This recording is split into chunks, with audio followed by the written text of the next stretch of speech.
In this video, I'll be showing you how to update Samsung phone software. It's the best tutorial, so if you find this video helpful, be sure to drop a like and subscribe. To update your Samsung software, go over to your settings application. Sometimes you're just going to see software update is available at the very top. However, if you don't see that, go ahead and scroll down and you're going to see a lot of different things here, but you're going to see software update as its own section. Then this is going to say download and install. So I can just download and install that. It's going to show the software update and I can restart now, or I can schedule a restart as well. It also shows everything that's happening in the update.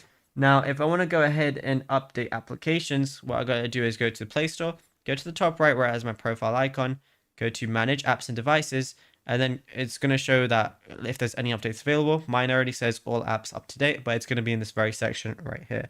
I can even press check for updates. As you can see, I now have 2 updates that are available, so I can update them as well. And yeah, it's literally as simple as that. There is nothing else to it.